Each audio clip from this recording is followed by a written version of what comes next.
hooyooyinka Soomaaliyeed gacal iyo sokeeyo hooyooyinka sharafta leh kuwa naxariista lagu uumay ee ubatiya ubadkooda xanuun baa i hayshay codkayga ii tixgeliya gacantiina igu caawiya aabbayaasha Soomaaliyeed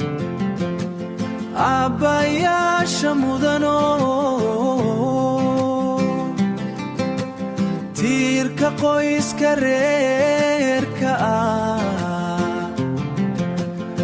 geesiyaasha dalkayga xanuun baa i hay